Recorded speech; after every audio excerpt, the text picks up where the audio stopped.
bon, faut qu'on parle. Et aujourd'hui, lendemain de victoire, on est les super champions d'Europe. Bah ouais, super coupe, super champion d'Europe. C'est normal. Et ça a été dur. On a senti ce petit parfum de Manchester City et de cette remontada magnifique qu'on avait vécue en février. Ben on l'a vécu au mois d'août. Parce que je vous avoue, moi pendant tout le match, je me suis dit, oh là là, oh là là, oh là là, on va à la catastrophe. Et incroyable.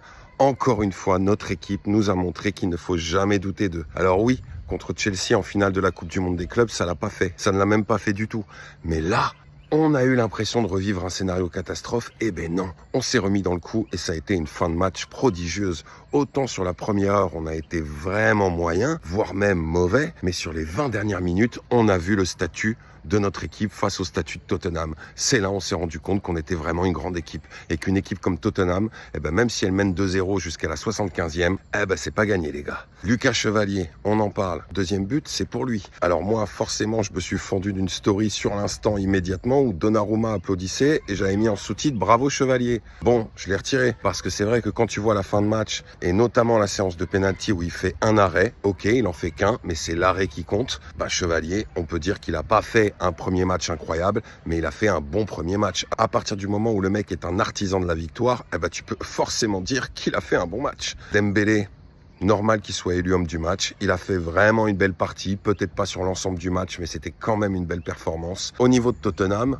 pas grand-chose. Richarlison, une grosse frappe à un moment donné. Les deux buts, ils sont valables, mais à part ces occasions-là, ils n'ont pas vraiment existé Tottenham. Alors oui, ils avaient la maîtrise du jeu sur la première heure, mais c'est tout. Ils n'ont pas concrétisé plus que ça. Et 2-0 contre nous, si t'es pas Chelsea, ça tient pas. D'ailleurs, Chelsea, j'ai hâte de les rencontrer cette saison. On va essayer de reprendre notre revanche. On va pas essayer d'ailleurs, on va prendre notre revanche. Sur les célébrations, moi j'ai adoré cette communion entre les joueurs, avec nos supporters, les déclarations de Marquinhos au micro, toute cette euphorie, toute cette joie, le fait d'avoir mis la médaille autour du cou de Zabarni, qui vient juste d'arriver au club et qui n'a pas joué. Joao Neves, le petit jeu où il lui tire les cheveux pour faire le rappel avec Cucurella. Non, franchement, c'est là où on voit notre vraie solidarité dans cette équipe, un vrai bonheur de jouer ensemble. Et au-delà de l'aspect économique, au niveau du sportif, putain, on est sur la bonne lancée, les gars. C'était un super match. En tout cas, à la fin, l'intensité, la séance de pénalty, nous, c'est tout ce qu'on aime, les supporters. Ce feu, cette intensité, cette tension, ce doute, magnifique. Ça lance de bien belle manière cette nouvelle saison